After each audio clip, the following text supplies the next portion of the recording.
ওকে, so 4.3 তে কি বলেছে? The equipment in power station cost, একটা পাওয়ার স্টেশন ইকুইপমেন্টের কস্ট হচ্ছে 15,60,000 টাকা।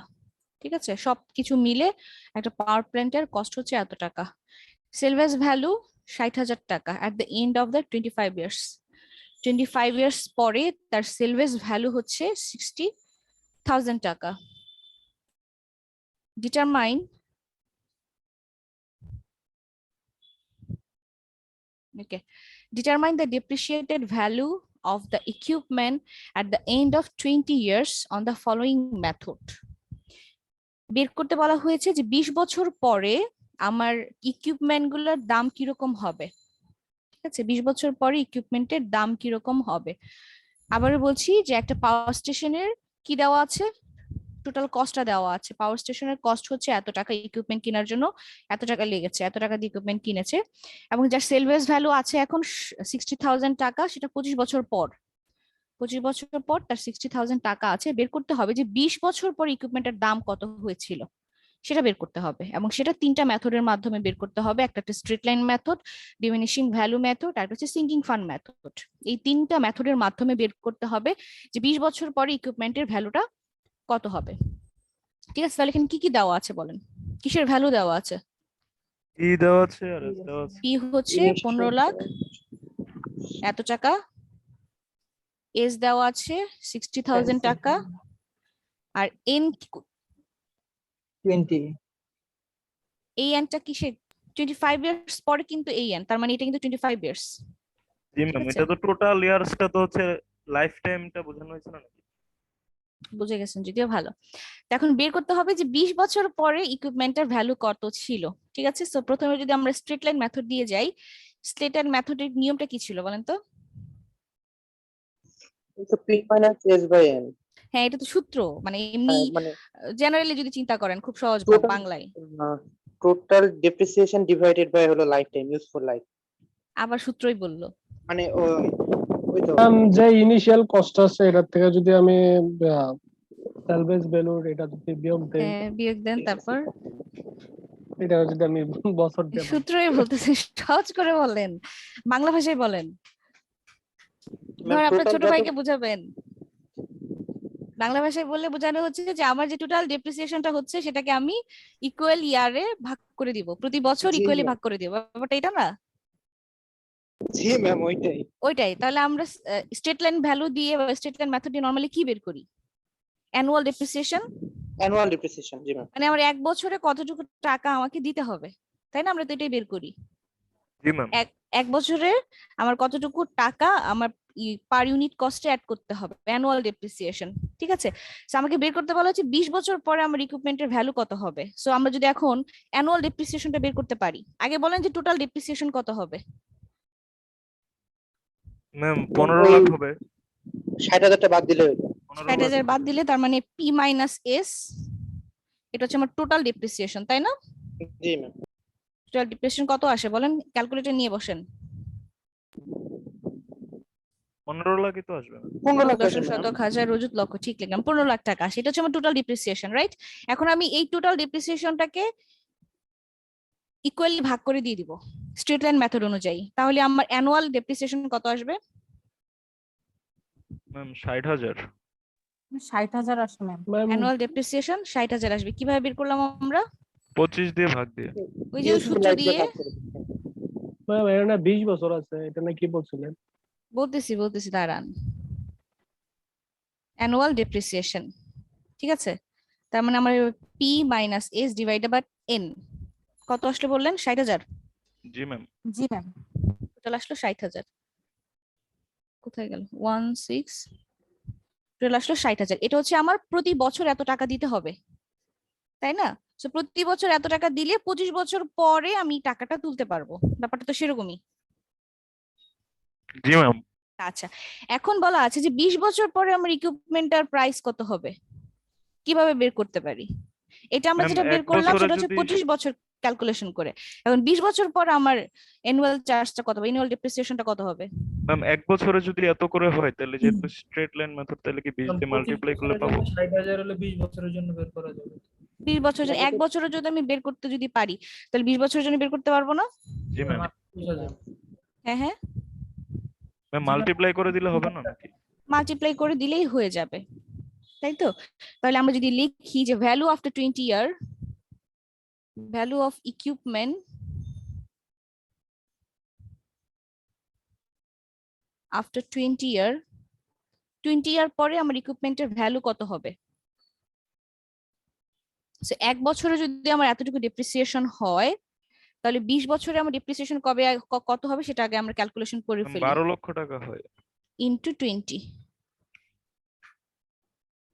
12 লক্ষ টাকা, জি রাইট? ম্যাম, জি ম্যাম। তাহলে আমার টোটাল জিনিসটা আমি এত টাকা দিয়ে কিনেছিলাম, তাহলে এটা মাইনাস ঠিক আছে? করতে হবে। 20 বছর পরে, এক্স্যাক্টলি 20 বছর পরে আমার এত টাকা নাই হয়ে গেল, ডিক্রিজ হয়ে গেল। তাহলে 20 বছর পর ইকুইপমেন্টের দাম কত থাকবে, কিভাবে বের করব? ম্যাম এটা হচ্ছে পি থেকে মাইনাস করবো পি ম্যাম। থেকে এই Initial ডেপ্রিসিয়েশনটা cost থেকে মাইনাস cost করে বাদ দিলে দিতে হবে। 3,60,000 হয়। মানে পি থেকে আমাকে এই ভ্যালুটা বাদ দিয়ে দিলেই কিন্তু 20 বছর পর আমার ইকুইপমেন্টের ভ্যালু কত সেটা আমরা পেয়ে যাব, ঠিক আছে? তাহলে আমার অ্যান্সার কত আসে? 15 লাখ থেকে, না 15,60,000 60,000। 60,000 থেকে ম্যাম। বিয়োগ করলাম আমি 12 লাখ টাকা, 12 লাখ। কত আসে অ্যান্সার? 3,60,000। 3,60,000। 3,60,000 টাকা। আরেকটা শূন্য হবে, 3,60,000 টাকা, ঠিক আছে? এটা হচ্ছে স্ট্রেট লাইন মেথড দিয়ে আমি বের করলাম যে 20 বছর পরে আমার ইকুইপমেন্টের দামটা কত হবে। যারা যারা বুঝতে পারেনি হাত তুলেন। বুঝি এরকম কেউ আছে যে এন এর ভ্যালু কেন 25 হলো আর এন এর ভ্যালু কেন আমরা 20 ধরলাম না?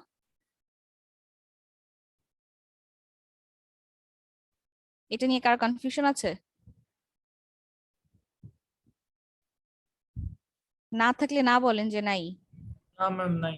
নাই। আচ্ছা নাই, ঠিক আছে। তারপর বের করতে হবে ডিমিনিশিং ভ্যালু মেথড দিয়ে। ডিমিনিশিং ভ্যালু মেথড দিয়ে একইভাবে 20 বছর পরে আমার ইকুইপমেন্টের ভ্যালুটা কত হবে সেটা বের করতে হবে। তাহলে ডিমিনিশিং ভ্যালু মেথডের কনসেপ্টটা কি ছিল?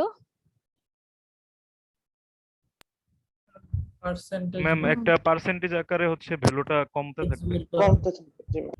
একটা পার্সেন্টেজ, একটা হারে বা একটা পার্সেন্টেজে প্রতি বছর আমার যে জিনিসটা দিয়ে, যে দামটা দিয়ে আমি কিনবো, সেই দামের উপর পার্সেন্টেজ হারে সেটা কমে যাবে। সেটা আমরা X% ধরে নিয়েছিলাম, তাই না? জি জি ম্যাম। ম্যাম। আমরা সেটা এক্সাম্পল দিয়ে দেখেছিলাম যে একটা জিনিসের দাম যদি 100 টাকা হয়, প্রতি বছর যদি আমার 10% হারে ডিপ্রিসিয়েশনটা হয়, তাহলে 1 বছর পর ইকুইপমেন্টটার দাম কত থাকবে? 90 টাকা। 90 টাকা। 90 টাকা কিভাবে বের করলাম? 100 এর 10%। 100 10% মানে কত? 10% 10 করে টাকা। ওটা মাইনাস করছি 100 থেকে। 100 10% মানে হচ্ছে 10 টাকা। 10 তার টাকা। মানে টোটালটা থেকে 10 টাকা আমার মাইনাস হয়ে যাবে। সেটা হচ্ছে আমার সেকেন্ড ইয়ার পরে আমার এটা হচ্ছে ভ্যালুটার, ইকুইপমেন্টের দাম, ঠিক আছে? যদি আমি থার্ড ইয়ারে বের করতে চাই বা সেকেন্ড ইয়ার পরে, সেকেন্ড ইয়ার পরে আমার ইকুইপমেন্টের ভ্যালু কত হবে? ম্যাম এটা থেকে আবার 10% 81 টাকা আসবে। 90 এর আবার 10% হবে, হ্যাঁ। জি কারণ ম্যাম। 10%টা ফিক্সড। প্রতি বছর আমার 10% বা ফিক্সড একটা পার্সেন্টেজে ডিপ্রিসিয়েশনটা হবে। এখন আবার 90 10%, তাহলে সেকেন্ড ইয়ার পরে আমার ইকুইপমেন্টের দাম কত হলো? ম্যাম 9 টাকা মাইনাস হবে 90 9 থেকে। টাকা মানে 80 টাকা 71 টাকা, রাইট? সেম ভাবে এরকম করতে করতে যদি আমার 20 বছর পরে আমি ইকুইপমেন্টের কথা বলি, তাহলে 11তম বছরে আমার যে টাকা ছিল, আমি সরি 19তম বছরে আমার যে টাকা ছিল সেটার 10% হয়ে যেটা থাকবে, সেটাই তো আমার 20 বছরের আমার ইকুইপমেন্টের ভ্যালুটা, জি ম্যাম। রাইট? জি। এখানে আমাকে আসলে সেটাই বের করতে হবে যে 20 বছর পরে আমার ইকুইপমেন্টের ভ্যালুটা কত হবে, ঠিক আছে? 20 বছর পরে ইকুইপমেন্টের ভ্যালুটা বের করার জন্য এখানে কিন্তু আমাকে পার্সেন্টেজের ভ্যালুটা বের করতে হবে যে কত পার্সেন্টেজ আমার ডিপ্রিসিয়েশন হচ্ছে। আমার এক্স এর ভ্যালুটা কিন্তু বের করতে হবে। এখানে দেখেন এক্স এর ভ্যালু কিন্তু বলা নেই, বলা আছে? না এখানে এক্স এর ভ্যালু বলা নেই। আমি যদি এক্স এর ভ্যালুটা জানি তাহলে আমি বের করতে পারবো, কারণ আমি টোটাল টাকাটাও তো আমি জানি যে এত টাকা X% হবে 20 বছর পরে, ঠিক আছে? তো যদি আমি এক্স এর ভ্যালুটা বের করতে পারি তাহলে 20 বছর পরে আমার ইকুইপমেন্টের ভ্যালুটা কত হবে সেটা আমরা বের করতে পারবো। সো আমরা যদি ডিপ্রিসিয়েশন মেথডে যাই তাহলে একটু ইজি হবে। আচ্ছা, এটা হচ্ছিল ডিপ্রিসিয়েশন মেথড না, ডিমিনিশিং ভ্যালু মেথড। এই ডিমিনিশিং ভ্যালু মেথডে কি ছিল? প্রথমে আমরা এখানে ধরে নিয়েছিলাম যে আমরা এক্স হারে বা X% আমার অ্যানুয়ালি ডিপ্রিসিয়েশন হয়। তো 1 বছর পরে আমার ইকুইপমেন্টের দামটা হয়ে যায় P minus P into x. এটা তো বলা লাগবে না, এটা তো বুঝতে পেরেছেন যে আমার পি যদি টোটালটা হয় মানে ক্যাপিটাল কস্ট হয় সেটার x%, তাই না? তাহলে পি মাইনাস পি এক্স, এটা হচ্ছে 1 বছর পরে আমার ইকুইপমেন্টের ভ্যালুটা, যেটা আমরা 90 টাকা বলছি। আমার 100 টাকা ছিল, x% মানে 10% হারে প্রথম বছরের পরে আমার ইকুইপমেন্টের ভ্যালুটা হয়ে গেল 90 টাকা। সেটা তো নিশ্চয়ই বুঝতে পেরেছেন। 2 বছর পরে আমার ভ্যালুটা কত হবে? এই টাকাটার আবার x%, তার মানে কি এই টাকাটা থেকে আমার এটার x% বাদ যাবে, সেটা হচ্ছে আমার 2 বছর পরে ইকুইপমেন্টের ভ্যালু। এরকম করে 3 বছর পর ইকুইপমেন্টের ভ্যালুটা কত হবে? p into 1 minus x cube. এই যে এখানে একটা জিনিস ফলো করে, p into 1 minus x, p into 1 minus x square, p into 1 minus x cube. 4 বছর পর ইকুইপমেন্টের ভ্যালুটা হয়ে যাবে p into 1 minus x to the power 4। এরকম ভাবে যদি বলি 20 বছর পর ইকুইপমেন্টের ভ্যালুটা কত হবে? p into 1 minus x to the power 20. X to the power 20। So আমাকে তো এটাই বের করতে হবে যে 20 বছর পরে আমার ইকুইপমেন্টের ভ্যালুটা কত। সো এখানে কিন্তু আমি p জানি, আমাকে এটার x জন্য এর একটা ভ্যালুটা x বের করতে হবে। এনও তো আমি জানি 20 বছর পরে, সো আমাকে এখানে x এর ভ্যালু বের করতে হবে। x এর ভ্যালু বের করার একটা সূত্র আমরা গত ক্লাসে দেখেছিলাম। জি ম্যাম। কি ছিল সূত্রটা? Ma'am x 1 minus s 1 by minus s by p to the power 1 by 1 by n. n। G ma'am. x is equal to 1 minus s by p to the power 1 by n। n। এটা ছিল আমার x বের করার সূত্র। তাহলে বলেন x টা কত আসবে? এখানে সবগুলোর ভ্যালু আমি জানি, কিন্তু s এর ভ্যালু জানি, p জানি, n জানি। তাহলে বলেন x এর ভ্যালু কত আসবে? s ছিল 60,000 টাকা, p ছিল এত 1 by 25। 25 ম্যাম। বলেন কত আসবে? 0.122। 0.122। বাকিদের কত আসে দেখেন, নিশার আসছে 0.122। ক্যালকুলেশন করেন আরেকজন। Ma'am, what is 0.1? 0.122। এটা হচ্ছে আমার এক্স এর ভ্যালু। তো এখন 20 বছর পর ইকুইপমেন্টের ভ্যালু কত হবে সেটাও বের করে ফেলেন।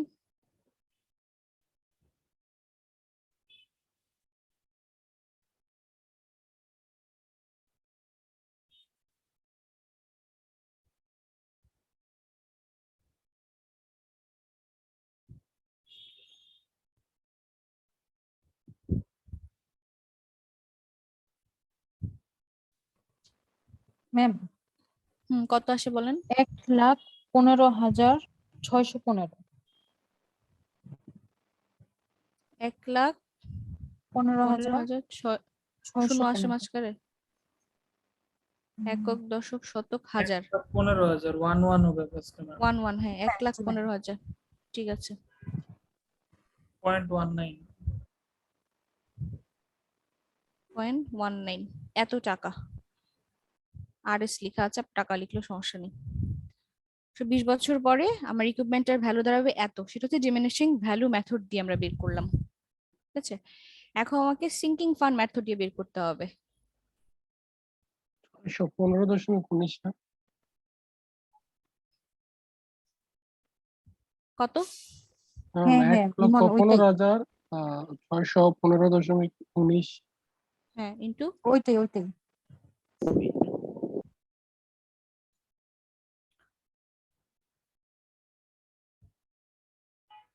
ওকে।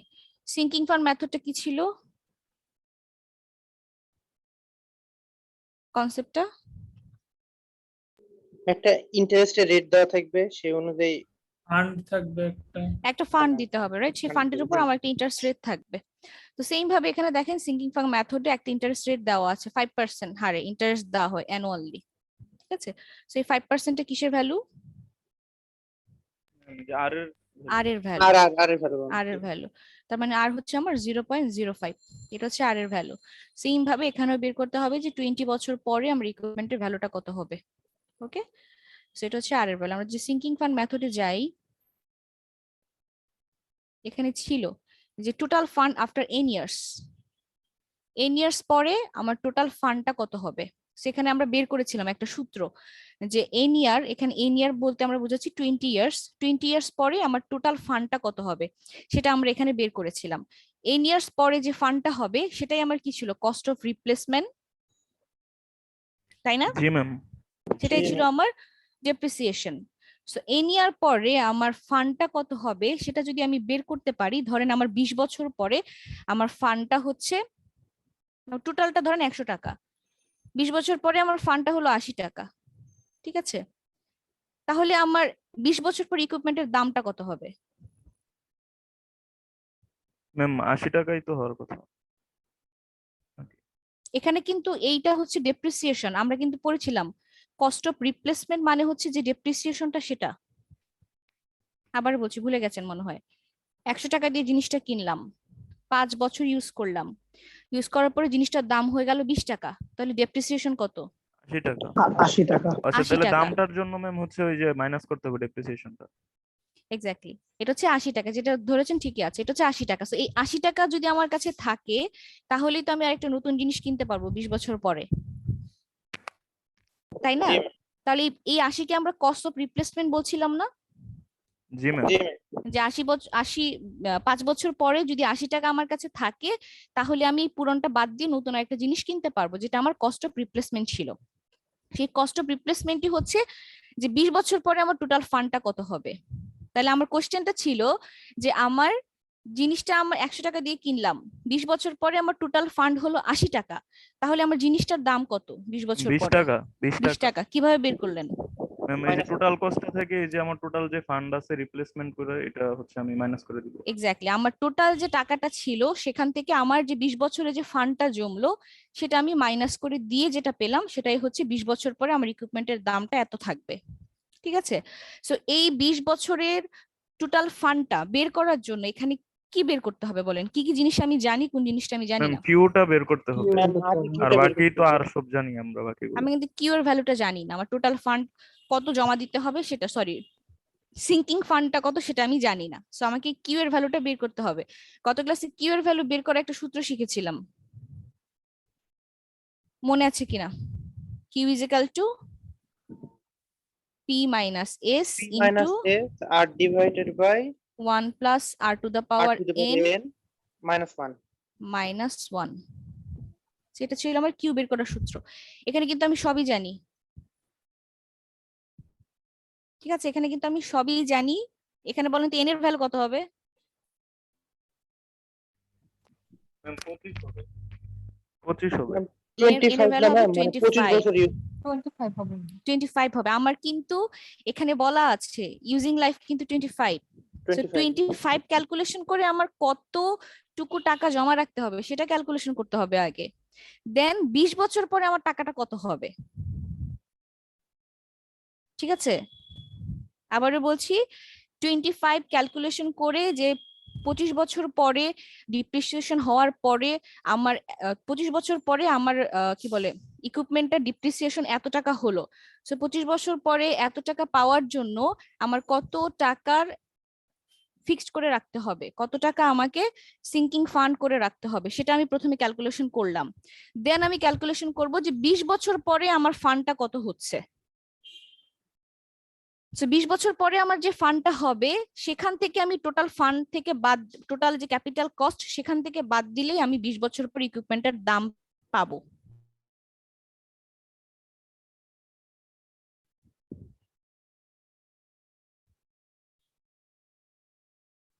আবার কথা বলেন, ইয়েস অন্য কিছু বলেন। জি ম্যাম। করলে তাহলে হ্যাঁ, যদি বুঝতে পারেন তাহলে ক্যালকুলেশন করেন কিউর ভ্যালু কত আসবে। মানে কি কিউ এর ভ্যালুটা আগে বের করে নিয়ে 20 বছর পরে আমার সিঙ্কিং ফান্ড কত সেটা বের করতে হবে আবার। সেটা বের করতে হবে, এক্স্যাক্টলি। কিউ এর ভ্যালু বের করে নিয়ে 20 বছর পর আমার সিঙ্কিং ফান্ড কত জানি না, বের করেন দেখেন কত আসে। কিউ এর ভ্যালু আছে 31428.69। 31428 পয়েন্ট, এটা কিন্তু টাকা, এত টাকা। ফান্ড মানে কি টাকা না? এটা টাকা, এটা ভয় পাওয়ার কিছু না, বেশি আসতে ম্যাম পারে, বেশি তো আসবে এটা। এটা বেশি আসবে, এত টাকা, ঠিক আছে? সো আমার এতটুকু ফান্ড রাখতে হবে, যদি রাখি 20 বছর পরে আমার ফান্ডটা কত হবে?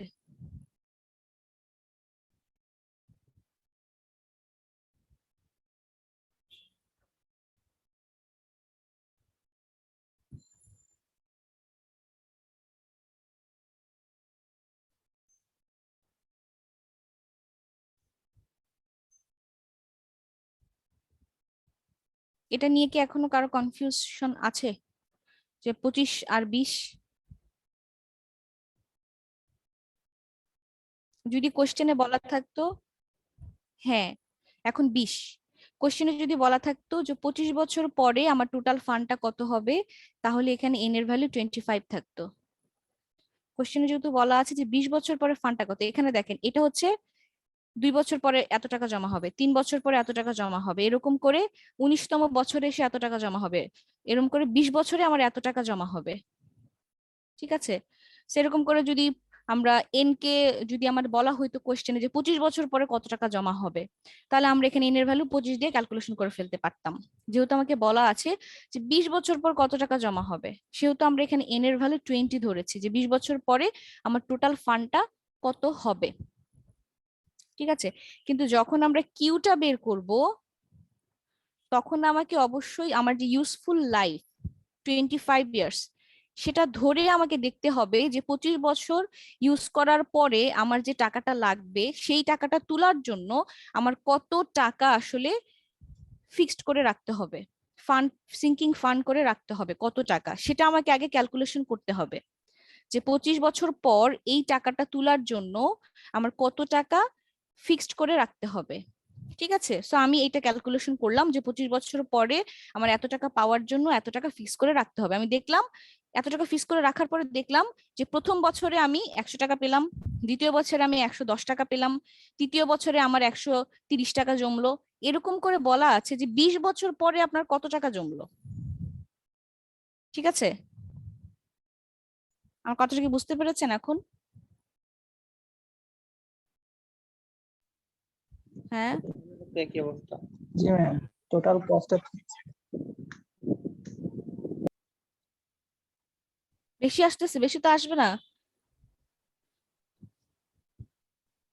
16,67,000। শেষ, একদম লস খাওয়া দিলেন।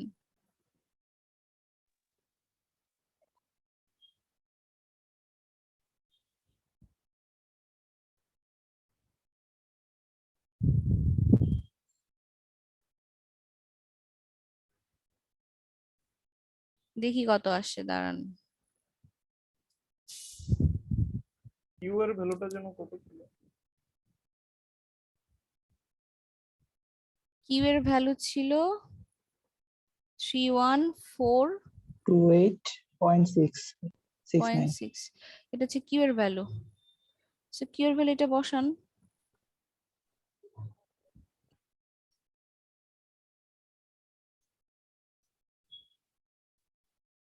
$31,428.6।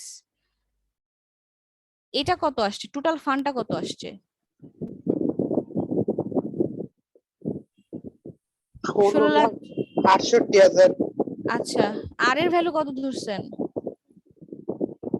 0.05 to the power 20 minus 1 divided by 0.05। Ma'am এটাই আসে, কিন্তু এর ভ্যালুটাতে প্রবলেম থাকতে পারে আমার মনে হচ্ছে, কিউ এর কিসের ভ্যালুটাতে। ভ্যালুটা?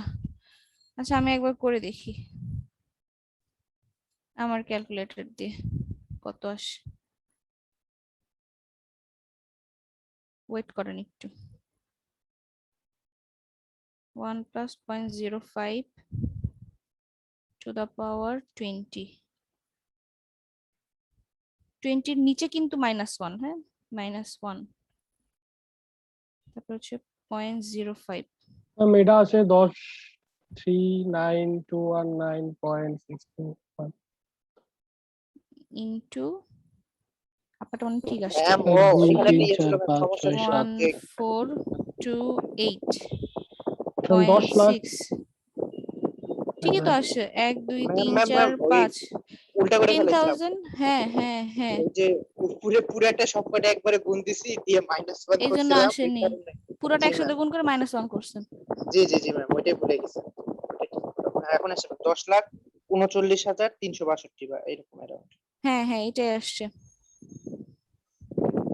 আবার করেন, যারা করেছেন আবার করেন, বেশি তো আসার কথা না। মানে 20 এই বছরে পার্টটুকু ম্যাম 362 তো আসে না, 219 আলাদাভাবে করতে হবে, তাহলে অ্যানসারটা কারেক্টলি আসবে। আমার 216 আসছে। যাই হোক, ম্যাডাম, ক্যালকুলেশন হয়তো ভুল করেছেন।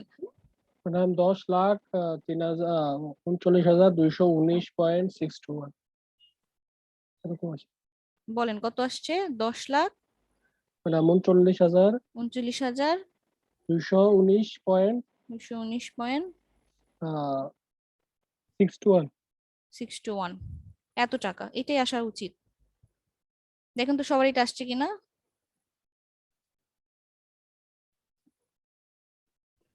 ম্যাম এই সাইড একটু আলাদা আসছে ম্যাম, ওই মানে ভ্যালুটা 10,39,000 তো ঠিক আছে, হ্যাঁ বাকি 10,39,000 ঠিক আছে ম্যাম, ওইদিকে একটু কম আসছে মানে বেশি ওকে, আসছে। ওইটাই আসবে, ঠিক আছে ম্যাম। কিছু একটা। ম্যাম উপরে ওই 6 আপনি 6 ধরছেন তো, পয়েন্টের পরে 6 ধরলে এরকম আসবে মনে হয়। আচ্ছা, এটা সমস্যা নেই, পয়েন্টের একটু একটু এদিক হলে সমস্যা নেই পরীক্ষা। আচ্ছা, তাহলে 20 বছর পর দাম কত হবে কিভাবে বের করব? ম্যাম টোটাল কস্টটা থেকে হচ্ছে এটা ইনিশিয়াল মাইনাস। থেকে বাদ দিতে হবে ম্যাম। ইনিশিয়াল থেকে এটা বাদ দেন।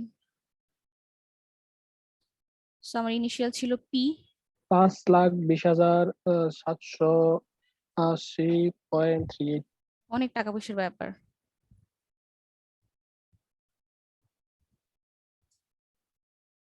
কত জানে আসলো? 1039,219.64 না?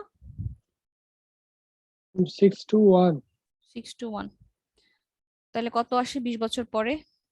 ম্যাডাম 520,780 520,780.38। 780.38 এত টাকা। সবার কি এটা আসে কিনা দেখেন, আর বুঝতে না পারলে বলেন। এখানে 3টা মেথড দিয়ে বের করে দেখানো হয়েছে।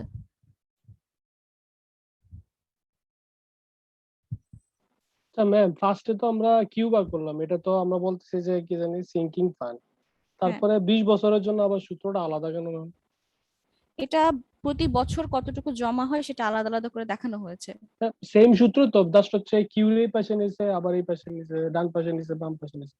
একটা কিউ এর ভ্যালু বের করা হয়েছে আর একটাতে কিউ এর ভ্যালু ইউজ করে 20 হ্যাঁ, বছর একটাতে আমরা কিউ এর ভ্যালু বের করেছি, আর একটা হচ্ছে 20 বছর পরে টোটাল ফান্ডটা বের করেছি ম্যাডাম কিউ 20 এর বছরে ভ্যালুটা যেটা ইউজ বার করে। করছে এটা তো ডান পাশে, আর কি বাম পাশে পি মাইনাস এস না, ওইটাতে কি বলছে আসলে?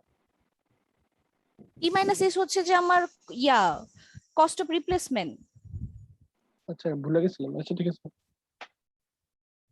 কস্ট অফ রিপ্লেসমেন্ট আর 20 বছর পরে যে ফান্ডটা, দুইটা একসাথে ইকুয়াল হবে, বা এন তম বছর পরে যে ফান্ডটা, সেটা ইকুয়াল করে আমরা কিউ এর ভ্যালুটা বের করেছিলাম গত ক্লাসে।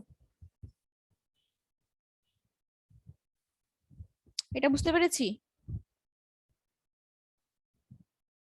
জি নেক্সট ম্যাম। ম্যাথে যাই। জি ম্যাম, জি ম্যাম। ম্যাম এই যে ভ্যালুটা, এটা এক এক মেথডে এক এক রকম আসলো, মানে এটা কি ক্যালকুলেশনের কারণে আসছে নাকি? এটা ক্যালকুলেশনের কারণে আসছে, প্লাস হচ্ছে যে স্ট্রেট লাইন মেথডে 20 বছরে আমি একটা নির্দিষ্ট অ্যামাউন্ট দিয়ে দেই, ডিমিনিশিং ভ্যালু মেথডে আমি একটা নির্দিষ্ট পার্সেন্টেজে দেই, আর সিঙ্কিং ফান্ডে সেই ফান্ডটা আস্তে আস্তে বাড়ে, সেজন্য ভ্যালুটা আসলে ডিফারেন্ট হবে। আচ্ছা, তার মানে তো আমি মেথডের সাথে সাথে আমার যেই প্রসেস, আমার যে ই করার যে ইকোনমিক্স হ্যান্ডেল করার যে প্রসেস, হ্যাঁ, ওইটাও তো এটাও তাহলে চেঞ্জ আলাদা হবে, হয়ে যায়। এটাও চেঞ্জ হয়ে যাবে, কারণ মেথড গুলো তো একই ভাবে আমরা বের করছি না। সিঙ্কিং ফান্ডে আমি নির্দিষ্ট একটা অ্যামাউন্ট প্রতি বছর দিয়ে দিচ্ছি, সেভাবে চিন্তা করেন। আর জি ম্যাম, ডিমিনিশিং বুঝতে মেথডে পারছি। আমার আস্তে আস্তে কিন্তু ক্যাপিটালটা কমে যাচ্ছে, তার মানে আস্তে আস্তে আমার কি বলে ডেপ্রিসিয়েশনের ভ্যালুটাও কিন্তু কমে যাচ্ছে। প্রথম বছরে 10 টাকা, পরের বছর 5 টাকা, তারপরের বছর 2 টাকা, এভাবে আস্তে আস্তে দিতে হচ্ছে। তাহলে তো দেখতেছি সিঙ্কিং মেথড যেটা, ওইটার মধ্যে টাকা বেশি আসতেছে, তাহলে তো এটা কি বেটার নাকি? এটা তো 5 ভাগ কম্পারেটিভলি আসছে। ভালো, আচ্ছা কম্পারেটিভলি ভালো। আমি যেটা শুনছি কম্পারেটিভলি ডিমিনিশিং ভ্যালু মেথডটা অনেকে এটাকে ডিসঅ্যাডভান্টেজ হিসেবে ধরে, কারণ হচ্ছে যে আস্তে আস্তে ভ্যালুটা একটু কমে যায়। তবে এই মেথডে দিলে যেটা হয় যে কি বলে স্টেটল মেথডে দিলে যেটা হয় যে আপনাকে একটা ভালো পরিমাণে অ্যামাউন্ট প্রতি বছর দিতে হয়। আর ডিমিনিশিং ভ্যালু মেথডে যেটা হয় যে আস্তে আস্তে আপনার ডিপ্রিসিয়েশনটা কমে, আস্তে আস্তে কস্টটা কমে যায়। আর সিঙ্কিং ফান্ড মেথডে যেটা হয় যে একটা নির্দিষ্ট অ্যামাউন্ট দিয়ে দেওয়া হয়, সেখান থেকে ইন্টারেস্ট পেলে দেন হচ্ছে সেটা কি বলে ডিপ্রিসিয়েশনে অ্যাড করা হয়, বা সেটা কস্ট পার ইউনিটে অ্যাড করা হয়। সো নর্মালি সিঙ্কিং ফান্ড মেথডটা ভালো বলা যায়, কাস্টমারের উপর চাপটা কম পড়বে। ম্যাম এটার জন্য তো আবার একটা ফান্ডও আমার রাখতে হবে। এটার জন্য একটা এটাও ফান্ড একটা রাখতে ব্যাপার, হবে। এটা হচ্ছে পাওয়ার অন্যগুলাতে তো প্ল্যান্টের, এরকম ব্যাপার নাই। হ্যাঁ হ্যাঁ, এটা হচ্ছে তোমার পাওয়ার প্ল্যান্টের উপরে যে একটু প্রেসার পড়ে, যে একটা নির্দিষ্ট পরিমাণ অ্যামাউন্ট রাখতে হয়। জি ম্যাম। আচ্ছা, এখানে ম্যাথটা করে দেওয়া আছে, এই ম্যাথটা দেখে নেবেন, সেম জিনিসই বইয়ের মতো করে করেছে ওনারা। আচ্ছা, তো আমরা এখন বের করব কস্ট পার ইউনিট জেনারেটেড। এক ইউনিট জেনারেশন করার জন্য আমার কত টাকা খরচ হয়। এখানে আসলে এই চ্যাপ্টারের মধ্যে 3 টাইপের ম্যাথ আছে। একটা হচ্ছে যে এরকম বিভিন্ন মেথড দিয়ে ডেপ্রিসিয়েশন বের করা বা ইকুইপমেন্টের ভ্যালু বের করা, এটা এক টাইপের ম্যাথ। আরেক টাইপের ম্যাথ হচ্ছে যে কস্ট বের করা, যে পার ইউনিটের জন্য কত টাকা খরচ হচ্ছে সেটা বের করা।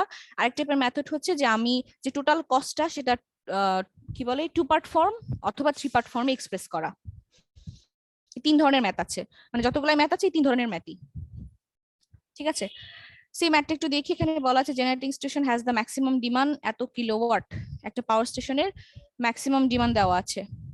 ক্যালকুলেট করতে বলা হয়েছে কস্ট পার ইউনিট জেনারেটেড। এক ইউনিট জেনারেশন করার জন্য আমার কি পরিমাণ টাকার প্রয়োজন হয় এক ইউনিটের জন্য, এক ইউনিট জেনারেশনের জন্য কি পরিমাণ টাকা প্রয়োজন হয় সেটা বের করতে হবে। ঠিক আছে, কি কি টাকা দেওয়া আছে? ক্যাপিটাল কস্ট, টোটাল কস্টটা দেওয়া আছে, অ্যানুয়াল লোড ফ্যাক্টর দেওয়া আছে, অ্যানুয়াল কস্ট অফ ফুয়েল, যেটা এই annual cost of fuel and oil এটা কোন ধরনের কস্ট বলেন তো? রানিং কস্ট না জি fixed ma'am, cost? Running cost. Running Running cost, running cost. Running cost. Interest and depreciation fixed cost, fixed cost. জি ma'am. Fixed cost machine fixed সবসময় cost থাকবে। দিতে হবে। ট্যাক্সেস, স্যালারিস এটা রানিং কস্ট, এটাও salary এটাও আমাকে দিতে হবে, এটাও রানিং কস্ট। আচ্ছা, এখন বের করতে বলা হয়েছে যে এক ইউনিটের জন্য আমার এক ইউনিট জেনারেশনের জন্য আমার কত টাকা যাবে। এখানে দেখেন ম্যাক্সিমাম ডিমান্ড দেওয়া আছে, লোড ফ্যাক্টর দেওয়া আছে। ঠিক আছে, ধরেন যে একটা পাওয়ার ফ্যাক্টরে 15 কিলোওয়াট আওয়ার জেনারেশন করার জন্য আমার 30 টাকা যায়। বছরে আমি 15 কিলোওয়াট জেনারেশন করতে চাই, আমার 30 টাকা বছরে কি বল কস্ট হয়। তাহলে এক ইউনিট জেনারেশনের জন্য আমার কত টাকা লাগবে?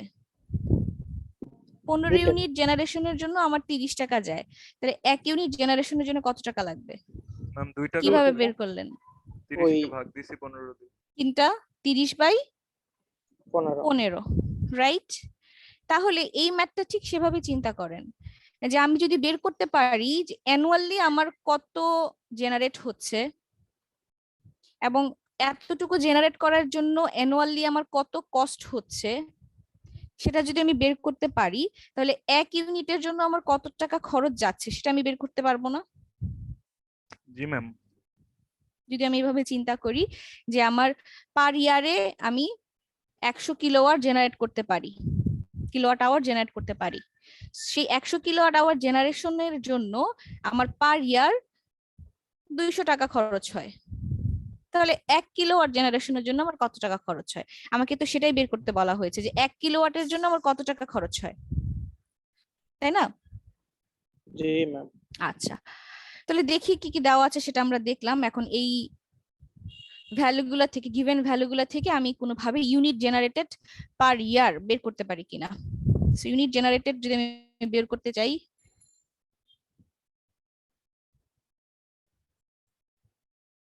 ইউনিট ম্যাম জেনারেটেড করা যাবে তো, যেহেতু ম্যাক্সিমাম ডিমান্ড আর লোড ফ্যাক্টর দেওয়া এলএফ আছে। দেওয়া আছে, ম্যাক্সিমাম ডিমান্ড দেওয়া আছে, 8760 দ্বারা গুণ করলে হয়ে যাবে। এক্স্যাক্টলি, তাহলে বলেন কত হবে? ম্যাক্সিমাম ডিমান্ড হচ্ছে আমার 50,000 কিলোওয়াট ইনটু 0.4 ইনটু হচ্ছে ইন্টু 0.4 ইন্টু 8760 8760।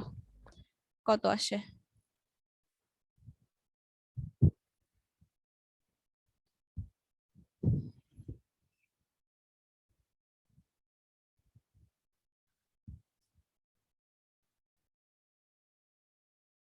ম্যাম কত আসে? 175.2 ইন্টু 10⁶। দাঁড়ান 1 মিনিট। 175.2 2 10⁶ into 10⁶ kilowatt hour. জি ম্যাম, কিলোওয়াট আওয়ার Hour. হবে। আবার আচ্ছা, সো আমার 1 বছরে এতটুকু জেনারেট হয়, এটা আমরা বের করলাম। এখন একবার বের করতে হবে যে এতটুকু জেনারেশনের জন্য 1 বছরে আমার কস্ট কতটুকু হয়। এখানে দেখেন অ্যানুয়াল আমার কতটুকু রানিং কস্ট সেটা বলে দেওয়া আছে, এবং অ্যানুয়ালি আমার ইন্টারেস্টও বলে দেওয়া আছে। ঠিক আছে, আমার ইন্টারেস্ট আর ডেপ্রিসিয়েশন হচ্ছে এত পার্সেন্ট। কিসের এত পার্সেন্ট? ক্যাপিটাল টোটাল কস্টের এত পার্সেন্ট। টোটাল ক্যাপিটাল যে কস্ট আছে সেটার এত পার্সেন্ট, রাইট? এতটুকু আমাকে ইন্টারেস্ট দিতে হয়, তাহলে জি আমরা ম্যাম। লিখতে পারি যে অ্যানুয়াল, এটা কি fixed cost, annual fixed cost is equal two এইটা 12%, তাহলে 0.12 into 95 into 10 to the power 6, তাহলে কত আসে total cost, fixed cost, sorry?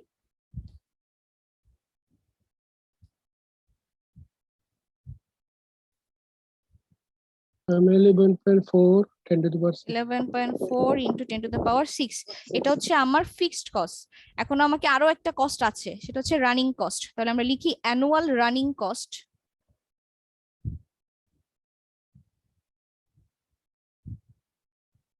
আপনাদের ক্লাসটা এখন একটা অড টাইমে পড়ে গেছে, ক্লাসের মাঝখানে আজান দিবে। জি ম্যাম। অ্যানুয়াল রানিং কস্ট কত? এখানে কিন্তু সরাসরি টাকাই দেওয়া আছে, তাহলে তো ম্যাম এগুলো যোগ করে ফেললেই তো হবে। সরাসরি এটা যোগ করে ফেললেই হয়ে যাবে, আমার অ্যানুয়াল রানিং কস্ট আমি পেয়ে যাব। তাহলে 9 into 10 to the power 6 plus 7.5 into 10 to the power 6 কত আসে? 15.5 15 point ma'am 16.5 ma'am, into 10 to the power 6 16.5 একটা ইয়েতে, হ্যাঁ 16 দশমিক কত বললেন? 5 16 হবে ma'am. 16.5 into 10 to the power 6। 6। So এটা হচ্ছে আমার ফিক্সড কস্ট, এটা হচ্ছে রানিং কস্ট, তাহলে টোটাল কস্ট কত হবে? দুইটার যোগফল ম্যাম। দুইটার যোগফল, তাহলে দুইটার যোগফল করেন, টোটাল কস্ট কত আসে?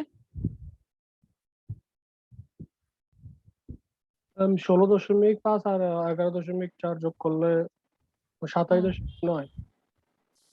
দাঁড়ান একটা মিনিট লিখে নিই। 27.9 into 10 to the power 6।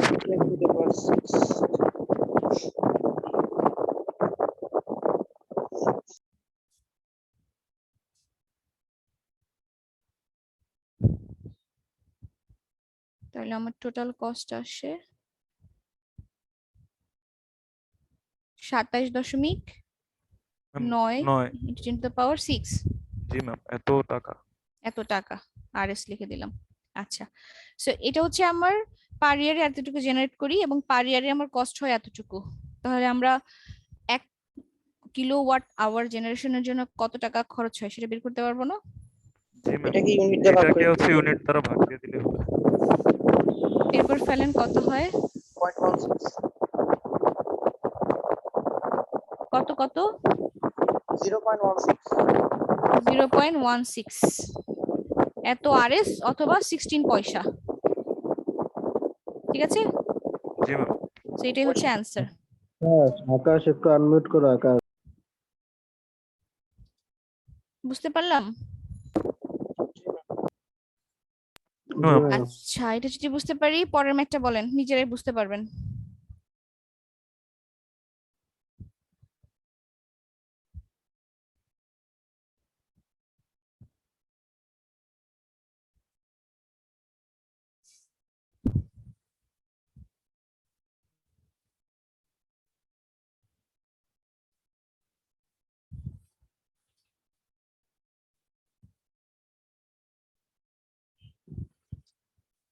Ma'am কি এখানে দেওয়া তো আছে? হচ্ছে ইউনিট দেওয়া আছে, ইয়ারলি কত ইউনিট জেনারেট হয়। এক্স্যাক্টলি, এখানে কিন্তু একটা স্টেপ আগানো আছে, ইয়ারলি আমার কত ইউনিট হয় সেটা দেওয়া আছে। তো আমাকে এখন শুধু টোটাল কস্টটা বের করতে হবে। ইয়ারলি হচ্ছে ফিক্সড কস্ট দেওয়া আছে, পার কিলোওয়াটে দেওয়া আছে সবগুলাতেই। ইয়ারলি ফিক্সড চার্জ কত হবে? 160 পার কিলোওয়াট আওয়ার দেওয়া আছে হ্যাঁ, এখানে। কিলোওয়াট আওয়ার না তো, কিলোওয়াট। Kilowatt hour. হ্যাঁ, 160 আমার হচ্ছে 1 কিলোওয়াটের জন্য 160 টাকা লাগে, তাহলে এত কিলোওয়াটের জন্য কত টাকা লাগবে আমার ফিক্সড চার্জ? এখানে কিন্তু বলা আছে if the annual fixed charge are 160 per kilowatt install capacity, install ক্যাপাসিটির জন্য 160 টাকা আমার লাগে, পার কিলোওয়াটে 160 টাকা লাগে। তাহলে এত কিলোওয়াটের জন্য আমার ফিক্সড চার্জটা কত লাগবে?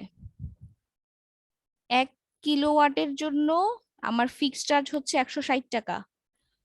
তাহলে 50,000 কিলোওয়াটের জন্য আমার ফিক্সড চার্জটা কত হবে?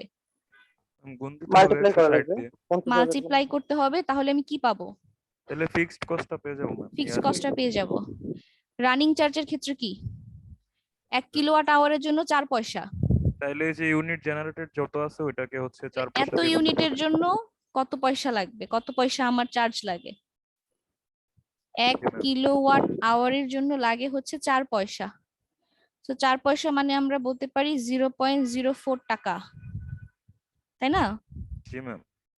তাহলে 220 ইন্টু 10⁻6 কিলোওয়াট আওয়ারের জন্য কত টাকা লাগবে, মানে রানিং কস্টটা কত হবে? এটা ইন্টু মাল্টিপ্লাই 0.04, করা লাগবে। জি। তাহলে করে আমরা এই দুইটা দুইটা cost একসাথে যোগ যোগ করলে করব। কি পাবো? Total cost, total cost. Right? আমার ma'am. এখানে কিলোওয়াট আওয়ার আমরা পার ইয়ারে কতটুকু জেনারেট করি সেটা অলরেডি দেওয়া আছে, এটা দিয়ে ভাগ দিলেই হবে ম্যাম। এটা দিয়ে ভাগ দিলে আমরা টোটাল কস্টটা পেয়ে যাব। বুঝতে পেরেছেন?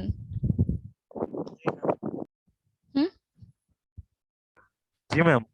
জি ম্যাম। সবাই, নিশা একটু কথা বলতেছিল প্রথমে, এখন দেখি নাই হয়ে গেল। ম্যাম আছে ম্যাম। বুঝতে পেরেছেন? জি ম্যাম। আচ্ছা 94 কই আছে? 94 রেগুলার 94, মাইকে সমস্যা। আচ্ছা আচ্ছা, আজানটা দেখ।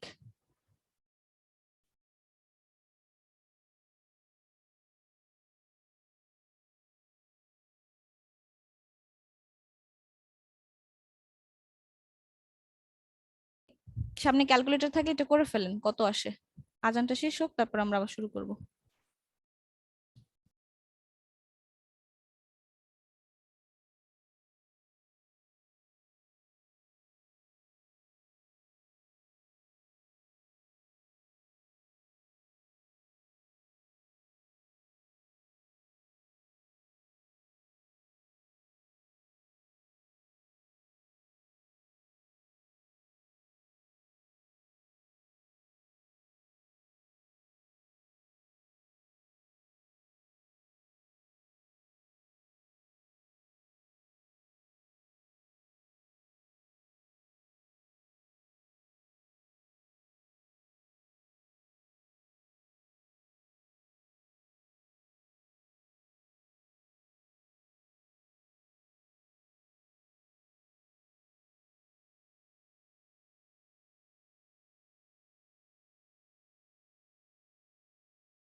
আচ্ছা করেছেন, কত আসছে?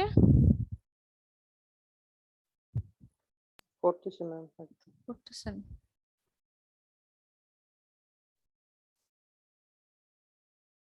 হ্যাঁ আচ্ছা দাঁড়ান দেখি বইয়ের মধ্যে কত নাম্বার, 4.5। ফিক্সড চার্জ আসছে 80 ইন্টু 10⁻5, রানিং কস্ট আছে 88.10⁻5 বইয়ের মধ্যে। হ্যাঁ 6 ঠিক আছে। 8.7 জি ম্যাম। তাহলে টোটাল অ্যানুয়াল চার্জ দুইটা একসাথে যোগ করে দেন, 168 ইন্টু 10 টু দ্য পাওয়ার 5 বা 10 টু দ্য পাওয়ার 6 যদি আসে আপনাদের, 16.8 into 10 to the power 6। Answer হচ্ছে 7.64 পয়সা। সরি, 7.64 পয়সা অথবা 0.0764 টাকা। 0.0764 ওই পয়সাতে নিলে ওইটা আসে। হ্যাঁ, এটাও রাখতে পারেন, সমস্যা নেই, যে পয়সাতে কনভার্ট করতে অসুবিধা হয় সেটা তো রেখে দিতে পারেন। ঠিক আছে, সো আরেকটা ম্যাথ শুরু করব না, শুধু একটু বলে দিই কিভাবে করতে হবে। জাস্ট এই ম্যাথটা একটু বাসায় ট্রাই করবেন। সেটা হচ্ছে যে কস্টটা আসবে সেই কস্টটাকে টু পার্ট ফর্মে বের করতে হবে। Calculate the generation cost in two part form. So two part ফর্মে নর্মালি আমাদের দুইটা পার্ট ছিল, একটা হচ্ছে সেমি ফিক্সড কস্ট, আর একটা হচ্ছে রানিং কস্ট। সো এখানে বইয়ের মধ্যে দেখবেন যে ম্যাক্সিমাম ক্ষেত্রেই সেমি ফিক্সডটা লিখে না, তারা ফিক্সড চার্জ লিখে। ঠিক আছে, সো সেমি ফিক্সড কস্টটা ডিপেন্ড করে হচ্ছে ম্যাক্সিমাম ডিমান্ডের উপরে, আর রানিং কস্টটা ডিপেন্ড করে কিসের উপর? ওই ইউনিট জেনারেটরের উপরে না, ইউনিট ইউনিট জেনারেটর জেনারেটরের উপরে, রাইট? সো এখানে একটা কনস্ট্যান্ট থাকে আর এখানে একটা কনস্ট্যান্ট থাকে। সো আমাকে এই ফর্মে আসলে এক্সপ্রেস করতে হবে। ফাইনালি আমার যে ভ্যালুটা আসবে সেই ভ্যালুটাকে এই ফর্মে এক্সপ্রেস করতে হবে। তার মানে আমার একটা ফিক্সড কস্ট থাকবে আর একটা হচ্ছে রানিং কস্ট থাকবে। ঠিক আছে, সো এখানে কোয়েশ্চেনের মধ্যে অনেক কিছু বলা আছে। সো কোয়েশ্চেন থেকে আমার অ্যানুয়াল ফিক্সড কস্টটা বের করতে হবে। প্রথমে ফিক্সড কস্টটা কত আসে, আমাকে ফিক্সড কস্টটা বের করতে হবে। মানে ফিক্সড কস্ট মানে হচ্ছে 1 কিলোওয়াট, 1 কিলোওয়াটে আমার টাকা কত হয়, 1 কিলোওয়াট জেনারেশনের জন্য আমার টাকা কতটুকু হয় সেটা আমাকে বের করতে হবে। যে কস্ট পার কিলোওয়াটের কস্ট কত সেটা আমাকে বের করতে হবে। সো আমি যদি পার কিলোওয়াটের কস্ট কত যদি সেটা বের করতে পারি, তাহলে এটা আমি এই পার্টটা বের করে ফেললাম। সেকেন্ড যেটা আসবে সেটা হচ্ছে annual running cost. Running cost হচ্ছে পার কিলোওয়াট আওয়ারের কস্ট কত, আমি যেটা পাবো সেটা হচ্ছে আমার রানিং কস্ট। সো এটা হচ্ছে আমার রানিং কস্ট। ওকে, একইভাবে একই রকম নিয়ম, ওখানেও যেভাবে বের করেছেন এখানেও সেম ভাবে বের করতে হবে। ওখানে আমরা টোটাল চার্জটা একসাথে যোগ করে ফেলেছি কস্ট পার ইউনিট বের করার জন্য, আর এখানে আমরা টোটাল চার্জটা আসলে যোগ করব না, এখানে আমরা আলাদা আলাদা করে রেখে দিব। যেমন ফিক্সড চার্জ হচ্ছে এত ইনটু কিলোওয়াট, জাস্ট এত ইনটু কিলোওয়াট। আমরা এখানে বি এর ভ্যালুটা বের করব আর সি এর ভ্যালুটা বের করব, এত ইনটু কিলোওয়াট।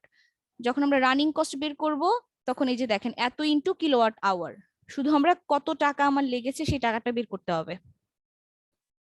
ক্লিয়ার? জিনিসটা একই রকম করে, কিন্তু আমার টাকাটা কত লেগেছে সেটা বের করতে হবে আলাদা আলাদা ভাবে।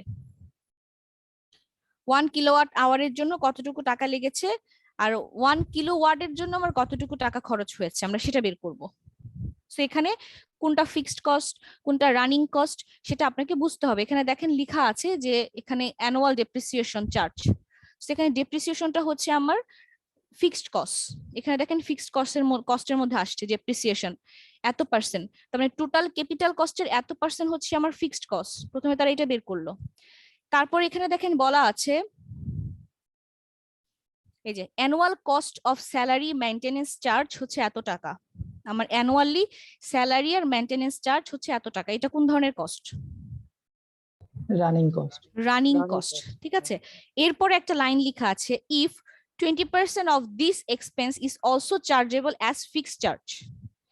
এখানে যে স্যালারি আর মেইনটেনেন্সের চার্জের কথা বলা হয়েছে তার মধ্যে 20% কে তারা আবার বলছে ফিক্সড চার্জ। তার মানে এই 20% আসলে এই টাকাটা 20% কে তারা ফিক্সড চার্জ বলতেছে, তার মানে এই টাকা 20% আবার ফিক্সড চার্জের মধ্যে চলে আসবে। ফিক্সড চার্জ তারপরে ওইটার সাথে এটা আবার যোগ করে দিতে হবে, ওই তো। তার মানে কি এখন আমার ডেপ্রিসিয়েশন আর হচ্ছে এই চার্জ এই দুইটা মিলে একসাথে যোগ করে দিলে যেটা পাবো সেটা হচ্ছে আমার total annual fixed charge.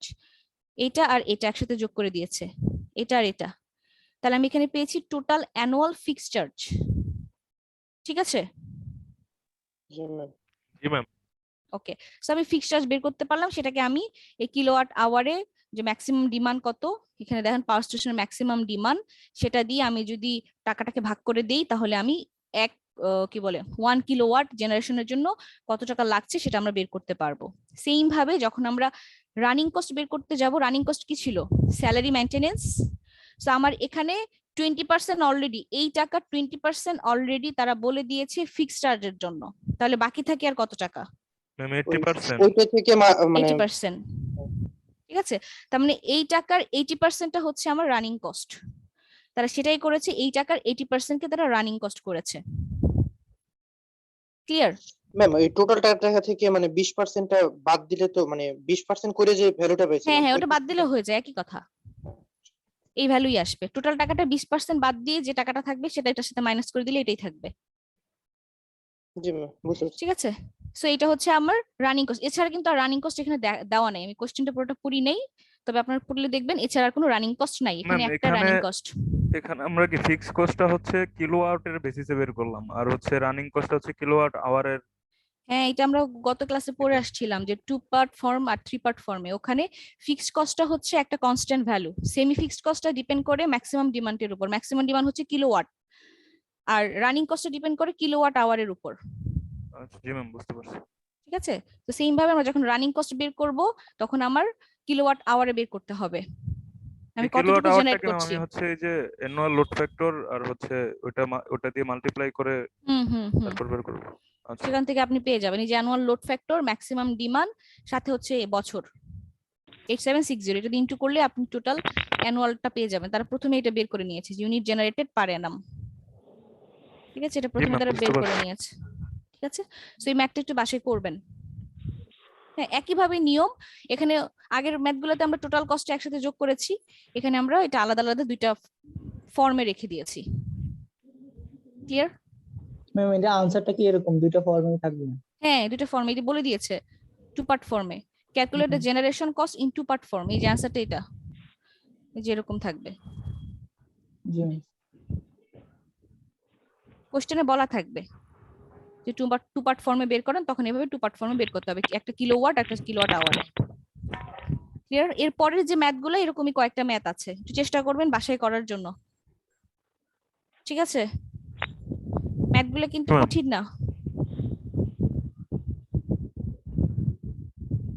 Just দেখে বুঝতে হবে কোনটা অ্যানুয়াল, কোনটা ফিক্সড কস্ট বলছে, কোনটা হচ্ছে রানিং কস্ট, এই জিনিসগুলো একটু দেখে বুঝতে হবে। এই রানিং কস্ট আমরা বুঝতে পারি স্যালারি, মেইনটেনেন্স, অপারেটিং কস্ট, এগুলো হচ্ছে রানিং কস্ট থাকে, ফুয়েলের কস্ট। আর ফিক্সড কস্ট হচ্ছে নরমালি ডেপ্রিসিয়েশন, ইন্টারেস্ট। আর হায়ার অফিসিয়ালস এর জন্য যে স্যালারিটা থাকে সেটা হচ্ছে ফিক্সড কস্ট। সেরকম যদি বলা থাকে যে হায়ার অফিসার যারা আছে তাদের জন্য যদি কোনো স্যালারি, সেটা বলাই থাকবে, কোশ্চেন উল্লেখ করাই থাকবে। তো সেটা দেখে আপনারা বুঝতে পারবেন যে এটা হচ্ছে ফিক্সড কস্টের কথা তারা বলছে। ঠিক আছে, সো আজকে আর না করাই, নেক্সট দিন।